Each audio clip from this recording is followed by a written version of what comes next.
Have you ever really thought about what goes on inside your stomach after you eat? I mean, it's easy to just think of it as a bag that holds food, but it's so much more than that. It's actually a mind-blowing microscopic chemical factory that's working for you 24/7. So let's dive into this incredible unseen world. Right off the bat, here's the central puzzle that makes the stomach so fascinating. It creates acid that is powerful enough to break down a tough piece of steak and obliterate nasty bacteria, but somehow it doesn't just digest itself into nothing. So how does it pull off this amazing balancing act? Well, that's exactly what we're going to break down.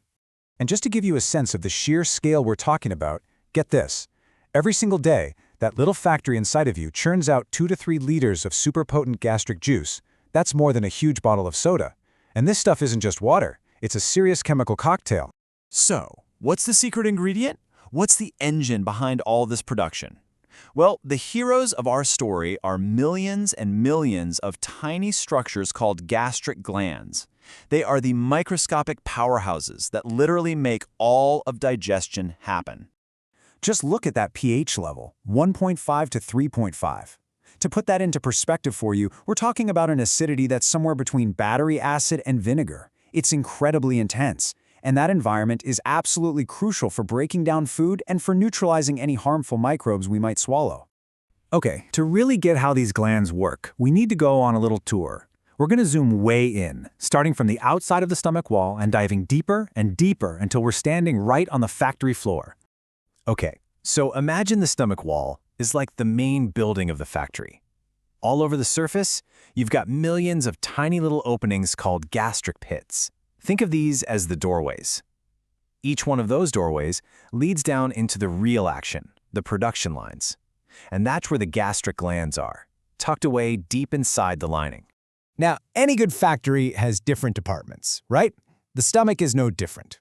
The gastric glands are actually specialized depending on where they are in the stomach, and each type has a slightly different job to do. So you can see they're specialized by location. Up at the very top, you have cardiac glands, and their main job is making mucus to protect your esophagus. Down at the bottom, the pyloric glands handle mucus and hormones. But the real workhorses, they're right there in the middle, the fundic glands. They produce the vast majority of that powerful gastric juice.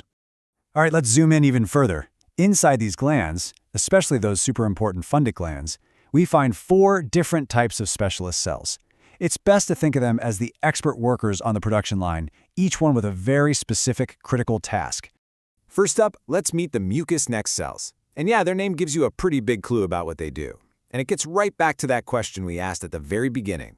These are the cells that produce that thick, slimy layer of mucus that coats the entire inside of your stomach.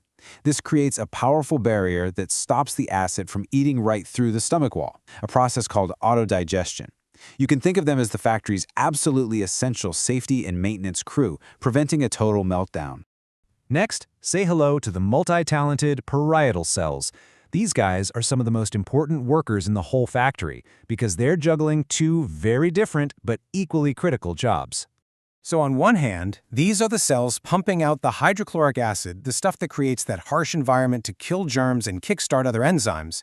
But at the same time, they also make something called intrinsic factor.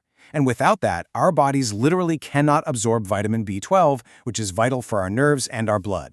And this is a perfect example of why this stuff matters in the real world.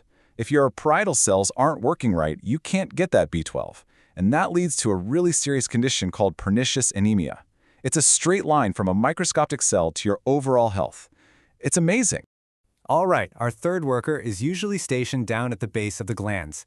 Meet the chief cells, who I like to think of as the foreman in charge of protein digestion. So, chief cells make an inactive enzyme called pepsinogen. Now, why inactive? Well, it's a brilliant safety feature. You definitely don't want a powerful protein-destroying enzyme to be active inside the very cell that made it, right?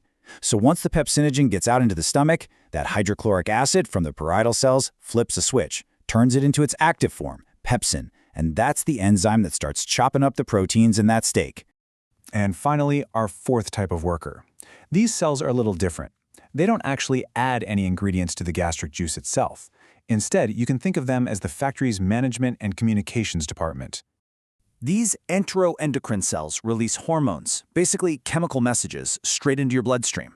One hormone, gastrin, is like a memo that says, go. It tells the parietal cells to make more acid and gets the stomach muscles churning. Another one, somatostatin, is the stop signal, telling everyone to slow down production. They're the managers, making sure the factory doesn't waste energy and runs perfectly. So we have the factory, have the workers, but who's the CEO? Who's in charge of this whole complex operation? Well, it turns out it's not just the stomach calling the shots. The control system is this beautifully coordinated dance between your brain and your gut. And this whole process happens in 3 phases. The first one, the cephalic phase, is wild. It starts before you even take a single bite. Just the smell, the sight, or even just the thought of food is enough for your brain to tell your stomach, hey, get the factory warmed up. Then, the gastric phase is the main event. Food arrives, production goes into high gear, and that's when most of the juice is made. And finally, the intestinal phase is the cool down period, when food moves on and sends a signal back to the stomach saying, okay, you can ease off now.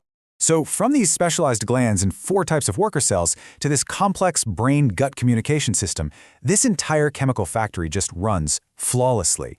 It protects itself while doing one of the most important jobs for our survival, and you don't have to think about any of it. It really makes you wonder, doesn't it? What other incredible, invisible systems are humming away inside you right this very second?